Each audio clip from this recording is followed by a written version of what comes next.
बिस्मिल्लाहिर्रहमानिर्रहीम। अस्सलाम वालेकुम। आप देख रहे हैं हालात। मैं हूं सईद चौधरी। पाक भारत की मई की जंग के बाद राफेल और JF-17 थंडर एक मरतबा फिर आमने सामने आ गए और इस वक्त इनके दरमियान मुकाबला है हथियारों की आलमी मंडी में। और JF थंडर जो है ये थोड़ा सा आगे जा रहा है। ये मैं क्यों कह रहा हूं कि इसको एक तो जंग में जीतने का, आजमूदा होने का एज्जा हासिल है, राफेल गिर गए थे। और दूसरा, पाकिस्तान में कुछ मजीद तब्दीलियां की हैं JF-17 थंडर में, और इसकी मार्केट ज़ाहिर है। फिर अगर हमने बेचना है तो कोई नई चीज नाल लावांगे तो बिकेगा ना।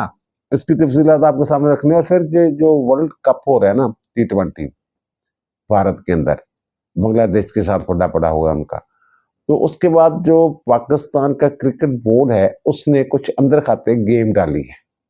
वो गेम क्या है वो भी आपके साथ शेयर करनी है। और फिर ट्रंप साहब की जनाब जो है पॉलिसियां, वो जनाब नेटो जो है वो खतरे में है। फ्रांस ने खुली वार्निंग दे दी है उसको। देखें आगे क्या होता है। ईरान वाला हमला वाला जो मामला है उस पर जो है मुसलमान ममालिक जो हैं उनमें जो यगानगत और यकजहती जो है उसमें इजाफा देखने में आ रहा है। फिर एक और बड़ी अहम खबर है कि वर्ल्ड लिबर्टी फाइनेंशियल के साथ पाकिस्तान का एक माहदा हुआ है, वो डिजिटल करेंसी वाला जो मामला है। अच्छा, इसमें पाकिस्तान के लिए अच्छी खबर है, लेकिन PTI के लिए इसमें भी एक बुरी खबर है। वो खबर क्या है वो भी आपके साथ डिस्कस करते हैं, लेकिन इससे पहले हम बात करेंगे जनाब PTI वाले, शायद ये फैसला अलीमा खानम और सलमान अकरम राजा, इनके बारे में जो पार्टी के अंदर बातें हो रही है ना, वो ये कह रहे हैं कि जनाब ये दोनों जो हैं, जो इनकी पॉलिसियां हैं वो ऐसी हैं, या ये दीदार रिश्ता कर रहे हैं या फिर इनसे गलतियां हो रही हैं कि इमरान खान का बाहर आना जो है वो कहते हैं जनाब मुश्किल से मुश्किल तार होता जा रहा है। अब अंदर फूफी पड़ गई हुई जो तहरीके तहफ़्ज़ आईन पाकिस्तान वाले हैं, महमूद अचकज़ई साहब जो उसके सदर हैं, उनके दरमियान और जो उसके सेक्रेटरी जनरल हैं तहरीके तहफ़्ज़ आईन पाकिस्तान के असद कैसर, उनके दरमियान भी जनाब कोई पैपड़ास हुई है और बात जो है वो सिफों तक पहुंच गई है। ये मामला क्या है हम आपके सामने रखते हैं। पहली बात तो ये है कि जनाब इन्होंने तहरीके तहफ़्ज़ आईन पाकिस्तान वालों ने 8 फरवरी को कॉल दी हुई है कि जनाब शटर डाउन, पहिया जाम हड़ताल और एहतजाज पूरे मुल्क में, इस तरह की उन्होंने कॉल दी हुई है ना। वैसे 8 फरवरी को ये क्या होना है यार, हर जो शटर डाउन हड़ताल वो तो वैसे ही संडे है, एतवार है, एतवार को तो वैसे ही जो बड़े बड़े शहर है वो बंद होते हैं। ये चंद एक बड़े शहर है वैसे जो एतवार को खुले होते हैं, जैसे फैसलाबाद है, फैसलाबाद में जुमे वाले दिन छुट्टी होती है। अच्छा, बहरहाल अब इसमें यह है कि जो वो उन्होंने कॉल दी हुई है, तो अलीमा खानम कल जो पेश हुई है इंसदाद दहशतगर्दी की अदालत में 26 नवंबर वाले केस में, और मुझे केस की सूरत देखे जो लग रहा है कि जनाब एक और जो इमरान खान फैमिली का जो मेंबर है ना वो अडयाला जाने वाला है। मुझे लग रहा है अमी, ये हंच है जो केस की सूरत उसको देख के जो अब तक बहस हुई है, कुछ गवाहों पे मेरे ख्याल 6, 7, 8 गवाहों पे बयान जो है जिरा भी मुकम्मल हो गई हुई है, तो यानी कि वो फैसला जो था करीब करीब आ गया। अब वहां जब इन्होंने बात की अलीमा खानम ने, तो जब उनसे ये पूछा गया कि 8 फरवरी के हवाले से, तैयारियों के हवाले से बात की गई, तो उन्होंने कहा जनाब ये तो इमरान खान की कॉल ही नहीं है, ये तो कॉल है जनाब तहरीके तहफ़्ज़ आईन पाकिस्तान वालों की। इमरान खान ने तो स्ट्रीट मूवमेंट के लिए सुहेल अफरीदी को कहा है, जो खैबर पख्तूनख्वा के वज़ीर आला हैं। अच्छा, अब देखने वाली बात यह है कि तहरीके तहफ़्ज़ आईन पाकिस्तान वाले जो हैं वो भी तो इमरान खान की रिहाई के लिए स्ट्रगल कर रहे हैं ना। 8 फरवरी की कॉल उन्होंने क्यों दी थी कि जनाब मैंडेट चोरी हुआ है इमरान खान का, और इमरान खान को जनाब सियासी असीर कहते हैं वो। लेकिन ये मोहतरमा ये कह रही है जनाब 8 फरवरी की कॉल हमने नहीं दी। अब इनको पता है, जो ये जाती हैं हर मंगल को अडयाला के बाहर 10,000 बंदों का ऐलान कर रही है मुसलसल कई हफ्तों से, लेकिन वहां बंदे जो हैं वो 40, 50, 100 से ज्यादा बढ़ ही नहीं रहे। एक दफा 200-250 भी हो गए थे। तो वो उनको मेरे ख्याल समझ आ गई है ये अलीमा खानम को कि जनाब ये जो हड़ताल है ना, ये जो काल चाल दी हुई है ये नाकाम हो जा रही है। एक तो ये कि 8 फरवरी को लाहौर में बसंत भी है, अतवार का दिन है। ये जो लाहौरी हैं कई सालों के बाद इनको ये बसंत मनाने का मौका मिला है। तो ये तो आम दिनों में जब हर साल बसंत मनाई जाती थी उस वक्त सारी मसरूफियात तरक कर देते थे। तो अब 8 फरवरी की काल पे इन्होंने क्या कान धरने हैं। और दूसरा, सलमान अकरम राजा साहब जो हैं उन्होंने एक, आपको याद होगा, एक सियासी कमेटी बनाई थी, उस सियासी कमेटी का आज तक इजलास ही नहीं हुआ। अब पीटीआई के जो वर्कर हैं वो जो कह रहे हैं जनाब ये कर क्या रहे हैं, हमारा खान जेल में जनाब कैद तन्हाई का शिकार है। हालांकि पिछली मंगल लाल दिन जो गुजरिया उदों भी उन्होंने मुलाकात मेरी इतलात के मुताबिक हुई है बुशरा बेगम के नाल, वो कॉन्फ्रेंस हाल च उत्थे जाकर उन्होंने मुलाकात करवाई है। बहरहाल अब ये दोनों जो हैं इनके ऊपर तनकीद हो रही है पीटीआई के अंदर, आम कारकुनों की मैं बात कर रहा हूँ। देखे ना, ये एक तो ये हामिद रजा साहब जो हैं वो जेल में हैं, और कभी सुना है इन्होंने वो डियाला ही में हैं, कभी सुना है इनके मुंह से ये जो अलीमा खानम या इनकी दूसरी बहनें हैं उनके मुंह से जनाब इमरान खान के सिवा किसी और का नाम सुना है उन्होंने? उनके बेटे ने, एक साहबजादा हसन रजा ने एक ट्वीट किया हुआ है कि जनाब मेरे अब्बा जी डियाला जेल के बाहर उस वक्त जाके इमरान खान की बहनों के साथ खड़े होते थे जब दीगर लोग जो है वो कश्मकश का शिकार थे। इस पर फवाद चौधरी साहब ने एक ट्वीट किया हुआ, जवाब दिया हुआ है। वो कहते हैं जनाब हामिद रजा ने तहरीक इंसाफ के लिए इंतहा की करवानी थी, लेकिन बदकिस्मती देखें कि कभी अडियाला के बाहर ये जाते हैं तो कभी इनके मुंह से उनका नाम नहीं सुना, जिक्र ही नहीं करते उनका। इसी तरह जो कोटलखपत में है शाह महमूद कुरैशी वगैरह, उनका भी कभी जिक्र नहीं करते। अब इसमें मुझे याद आ गया, एक जब ये मंगल वाले दिन ये बहनें बैठी हुई थी तो जैन कुरैशी साहब जो हैं उन्होंने भी एक ट्वीट किया था, जो शाह महमूद कुरैशी के साहबजादे हैं। उनका ये मुझ पर यह तनकीद की जाती है कि मैं अडियाला जेल के बाहर नहीं पहुंचता। वो कहता मैं ये बताना ज़रूरी समझता हूँ कि कोटलखपत में भी असीर कायदीन मौजूद हैं, यानी मेरे अब्बा जी एजाज चौधरी और महमूद रशीद, यास्मीन राशिद, उमर सरफराज चीमा, ये सारे जिनके लिए आवाज़ उठाने वाले बहुत कम हैं। अगर हम अहले खाना वहाँ मौजूद ना हो तो वो बिल्कुल तन्हा रह जाएं। वो कहते हैं कि आज मैं आया हुआ था वहाँ असम्बली के इजलास में शिरकत के लिए, तो इसलिए मैं अडियाला के बाहर भी मौजूद, ये उन्होंने किया हुआ। अब जो मैं ये कह रहा हूँ, अच्छा यानी ये 8 फरवरी काल जो है ये अलीमा खानम ने तो अपनी तरफ से वापस ले लिए, और जो अलीमा खानम कहती हैं वो ही पीटीआई के अंदर होता है, वो ही हुक्म समझा जाता है इमरान खान का। अब अलीमा खानम कह रही है वो तो हमारी काल ही नहीं है 8 फरवरी। अच्छा, रिहाई के लिए तहरीक भी चला रही हैं, वो कहती है मैं बच्चों के साथ और खवातीन के साथ खुद भी निकलूंगी, वो निकलना कब है? अच्छा बहरहाल, और दूसरी जो बात मैं ये कह रहा हूँ कि आपको याद होगा कि चंद दिन पहले यहाँ आए हुए थे महमूद अचकदी साहब और राजा नासिर अब्बास साहब लाहौर में, तो यहाँ ये हमारे दोस्त हैं हबीब अकरम साहब, उनके घर भी गए थे, तो वहाँ कुछ सीनियर साफियों के साथ मुलाकात भी हुई उनकी। तो अब ये वहाँ से ये खबर निकली है, ये महमूद अचकदी यहाँ, वो मैंने कहा ना हबीब अकरम के घर गए थे, तो वहाँ से खबर ये निकली है कि जनाब जब ये तय पा गया कि जनाब हमने लाहौर जाना है, ये महमूद अचकदी साहब ने और राजा नासिर अब्बास साहब ने, यानी वो मेरा ख्याल है वो खुद ही स्टोरी सुना रहे हैं जो खबर बाहर आई है। तो वो कहते हैं जनाब जो असद कैसर साहब है उनको ये अच्छा नहीं लगा कि हम जनाब जा रहे हैं, तो उन्होंने कहा कि जनाब ऐसे नहीं होता, ऐसे नहीं चलेगा। तो वो उन्हें कहा कि जनाब ठीक है जनाब आप ऐसा करें कि मुस्तफा नवाज खोखर के घर आ जाए, पहुंच जाए। वो कहते हैं जनाब मुस्तफा नवाज खोखर के घर पहुंच गए, तो वहां जनाब मुस्तफा नवाज खोखर के घर में राजा नासिर अब्बास साहब भी आ गए। मामला तय हो गया था ना दोनों के दरमियान, ना महमूद अचकदी के दरमियान। वो जनाब असद कैसर साहब ने कटका दिया फोन जनाब राजा नासिर अब्बास साहब को। राजा नासिर अब्बास साहब की गाड़ी में फोन पड़ा हुआ था मोबाइल, तो वो उनके ड्राइवर ने उठा लिया क्योंकि उसको ऊपर नाम आ रहा था असद कैसर का। तो उन्होंने कहा जनाब वो तो उनके घर गए हुए हैं, तो मैं बाहर खड़ा हूँ, तो गाड़ी में हूँ, तो वो तो जनाब खोखर साहब के घर में है। तो इस पे जनाब वो जो हैं भाई साहब थोड़े से और नाराज हो गए, और फिर बात यहाँ तक पहुँच गई कि उन्होंने कहा जनाब ठीक है ऐसा नहीं चलेगा, आपको लाहौर नहीं जाना चाहिए, तो मैं फिर रिजाइन कर देता हूँ, मेरा तहरीके तफज़ीह पाकिस्तान के सेक्रेटरी होने का क्या फ़ायदा है।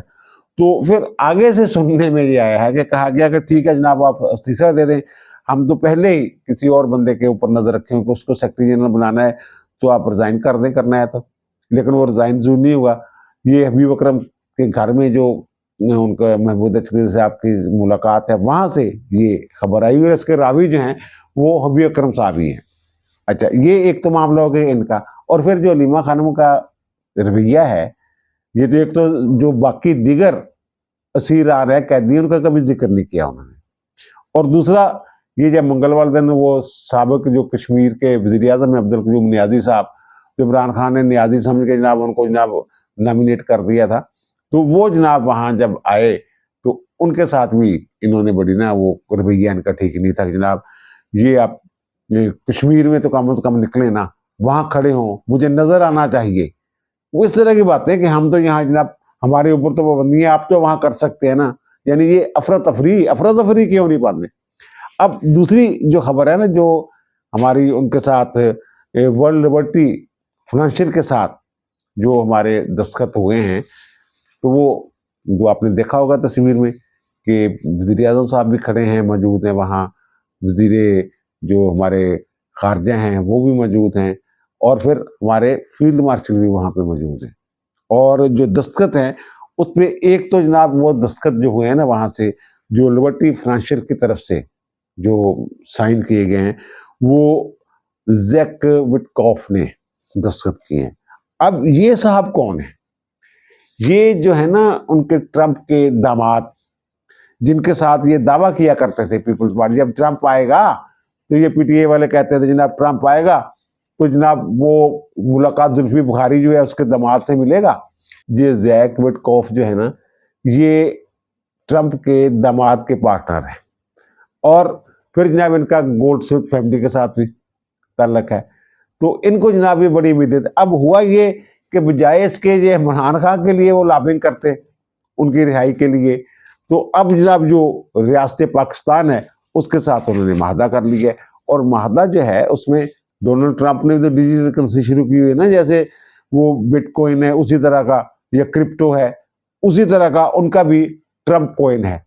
अब ये जो कंपनी है वर्ल्ड लिबर्टी फाइनेंशियल, ये जनाब इसके दरमियान और पाकिस्तान के दरमियान जो माहदा हुआ है ना, ये डॉलर से वाबस्ता ये है स्टेबल कॉइन, उनके दरमियान ये डिजिटल पेमेंट्स के फ्रेमवर्क को कोई उन्होंने जम करना है एक दूसरे में, कोई इसका यानी इसी तरह का कोई ये मामला। अभी तो सरदस्त तो जो हमें समझ नहीं आ रही कि ये मामला क्या है, बिटकॉइन या क्रिप्टो की भी समझ नहीं आ रही लोगों को, ये मिलते कहाँ से हैं, कैसे है।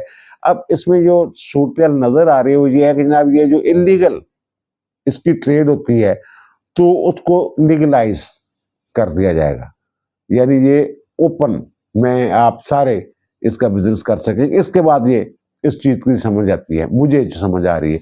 और इनके लिए बुरी खबर इसमें क्या है, इसमें इनके लिए ये है कि वो लोग जिनके ऊपर ये इन्हिसार कर रहे थे इमरान खान की रिहाई के लिए, वो रियासत पाकिस्तान के साथ आकर जनाब एक माहदा कर रहे हैं।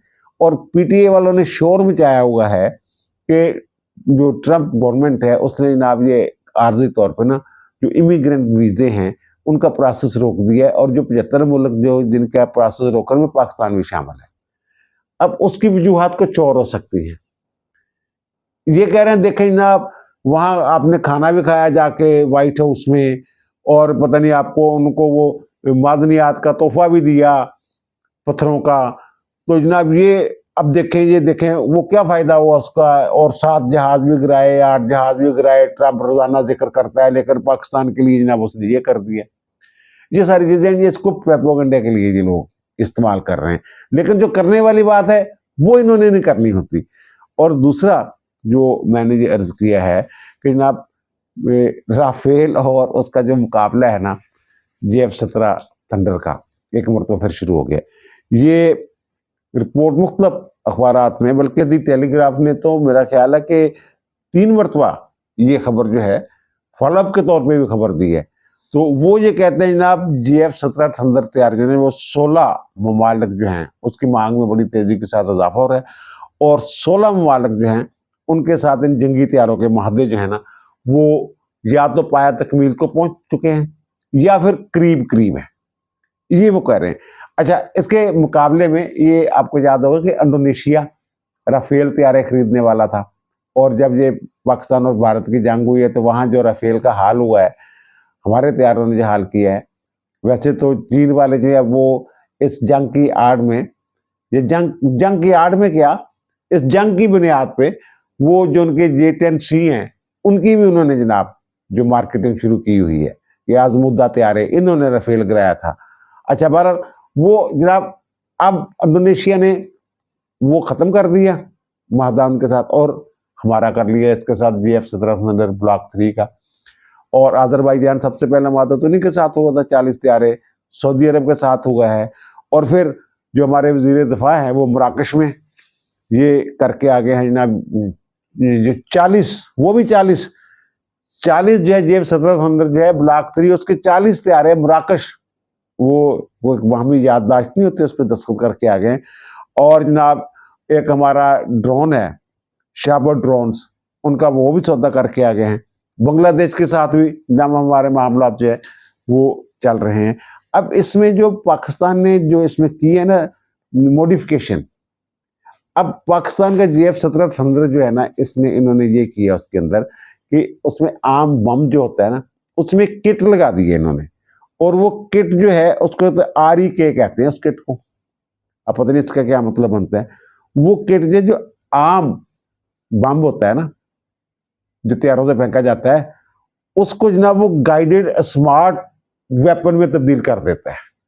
ये वाला इन्होंने तजर्बा किया वो ब्लॉक 3 के जरिए, GF-17 थंडर के जरिए।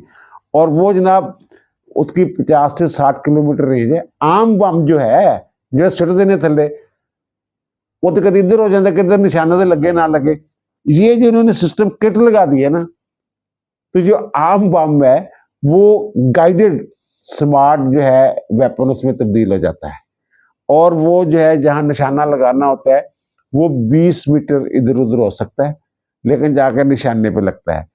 अगर इस तरह की सहूलत हम दे रहे हैं, मैंने पहले भी अर्ज किया था, हम जो सौदा बेच रहे हैं ना GF-17 थंडर का, वो जो हमारा पैकेज है वो चीन से ज्यादा महंगा है, क्योंकि हम इस तरह की चीजें भी साथ जो है वो उनको दे रहे हैं। अब दूसरी तरफ जो राफेल है उसका मेरा ख्याल है कि वहां जो खरीदार है ना वो भारत ही रह गया है।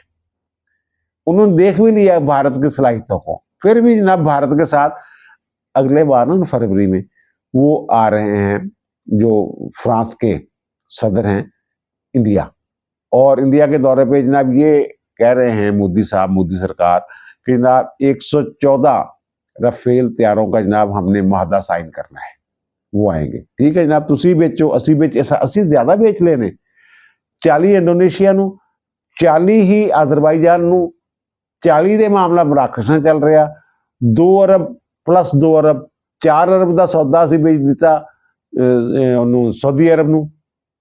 ਫਿਰ ਇਸੇ ਤਰ੍ਹਾਂ ਬੰਗਲਾਦੇਸ਼, ਇਹ ਸਾਰੇ ਮਿਲਾ ਕੇ ਅਸੀਂ ਤਾਂ ਜ਼ਿਆਦਾ ਤਿਆਰ, ਸਾਡੇ ਕੋਲ ਤਾਂ ਮੇਰੇ ਖਿਆਲ ਇੰਨੀ ਉਹ ਕੈਪੈਸਿਟੀ ਨਹੀਂ ਹੈਗੀ। ਅੱਛਾ ਇੱਕ ਹੋਰ ਗੱਲ ਦੱਸਾਂ, ਜਿਹੜਾ ਪਤਾ ਲੱਗਿਆ ਨਾ ਜਿਹੜਾ ਬੰਗਲਾਦੇਸ਼ ਦੇ ਵਿੱਚ ਕੋਈ ਡਰੋਨ ਬੇਸ ਬਣਾ ਰਿਹਾ ਚੀਨ, ਜਿਹੜਾ ਅਸੀਂ ਕਹਿੰਦੇ ਆ ਨਾ ਕਿ ਜਨਾਬ ਮਸ਼ਰਕ ਦੀ ਤਰਫ से आएंगे, ਤੇ ਮੇਰੇ ਖਿਆਲ ਜਿਹੜੇ ਸੌਦੇ ਹੋਏ ਨੇ ਨਾ, ਇਹਦੀ ਜਿਹੜੀ ਪਹਿਲੀ ਖੇਪ ਆ ਉਹ ਮੇਰੇ ਕੋਲ ਬੰਗਲਾਦੇਸ਼ ਨੇ ਜਾਣੀ ਹੈ। ਵਾਰੀਆਂ ਕੋਈ ਇਸ ਤਰ੍ਹਾਂ ਜ਼ਾਹਰਾ ਇੱਕਦਮ ਤੇ ਅਸੀਂ ਇੰਨੇ ਤਿਆਰ ਨਹੀਂ ਨਾ ਬਣਾ ਸਕਦੇ, ਕੈਪੈਸਿਟੀ ਨਹੀਂ ਹੈਗੀ ਇੰਨੀ। ਇੰਜਨ ਮੇਰੇ ਖਿਆਲ ਇਹਦੇ ਰਸ਼ੀਆ ਚੋਂ ਆਉਂਦੇ ਨੇ, ਉਹ ਸਾਰੀਆਂ ਚੀਜ਼ਾਂ ਦੇਖਣੀਆਂ ਹੁੰਦੀਆਂ ਨਾ, ਤੇ ਪਹਿਲੀ ਖੇਪ ਜਾਣੀ ਹੈ ਮੇਰੇ ਖਿਆਲ ਬੰਗਲਾਦੇਸ਼ ਨੂੰ। ਔਰ ਬੰਗਲਾਦੇਸ਼ ਨੂੰ ਜਾਣੀ ਹੈ ਤੇ ਬੰਗਲਾਦੇਸ਼ ਦੇ ਹੋਏ ਖੜੇ ਨੇ ਜਨਾਬ ਤਲਕਾਤ ਜਿਹੜੇ ਨੇ ਕ੍ਰਿਕਟ ਦੇ ਹਵਾਲੇ ਦਾ। ਪਹਿਲਾਂ ਤਲਕਾਤ ਵੀ ਵੈਸੇ ਆਮ ਤਲਕਾਤ ਵੀ ਉਹਨਾਂ ਦੇ ਹਸੀਨਾਬਾਜ਼ੀ ਤੋਂ ਬਾਅਦ ਜਿਹੜਾ ਉੱਥੇ ਹੋਇਆ गड़बड़ हुई है सबके इल्म में। अब वहाँ जो cricket world T20 world cup हो रहा है 7 फरवरी से भारत में शुरू हो रहा है, तो उसमें जनाब बांग्लादेश जनाब जिद पे कायम है कि जनाब हमने अपनी टीम जो है वो बांग्लादेश की टीम जो है क्रिकेट टीम वो इंडिया नहीं जाएगी, जगह तब्दील करें, श्रीलंका में करवा लें, पाकिस्तान में करवा लें, UAE में करवा लें, लेकिन आपके यहाँ नहीं हमने आना, क्योंकि हमें सिक्योरिटी का मामला है।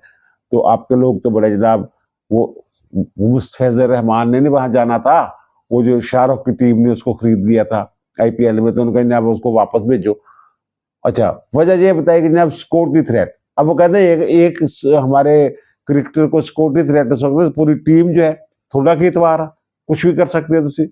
अच्छा इन्होंने जनाब कोई ICC में भी मामला गया हुआ है, सारी हर जगह पे ICC भी कोई पल्ला नहीं फड़ा रही बांग्लादेश में, सारे इंडिया के नाल ही उन्होंने मामला फिट है ने। तो अब जनाब वो कह रहे हैं जो बांग्लादेश के स्पोर्ट्स मिनिस्टर हैं आसिफ नजरल साहब, डॉक्टर साहब, वो ये कहते हैं कि जनाब किसी सूरत में भी हमने नहीं वहाँ जाना, और ये कह रहे हैं कि जनाब हम आपका वेन्यू चेंज कर देते हैं। वो कलकत्ता में जो बांग्लादेश के मैच है ना वो 9, 7 और 14 फरवरी को होने हैं कलकत्ता में, और 17 को मुंबई में। वो कहते हैं वेन्यू चेंज कलकत्ते ਦੇ ਵਿੱਚ जनाब चलो ठीक है, ਅਸੀਂ ਮੰਨਦੇ ਹਾਂ कि बड़े अच्छे किस्म के हैगे ने हिंदू इंतहा पसंद, तो चलो ਅਸੀਂ जगह चेंज कर। कहते नहीं।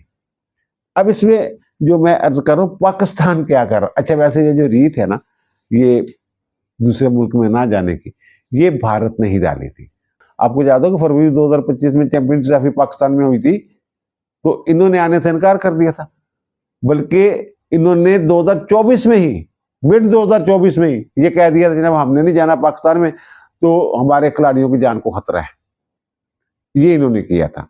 तो उसके बाद फिर वो यूएई में मैच हुए थे हमारे, और लेकिन हमने ये तय किया था जनाब हमारी टीम भी नहीं जाएगी, हमारे जो खिलाड़ी हैं उनको भी आपके मुल्क में जान का खतरा है, आप स्कोर नहीं दे सकते।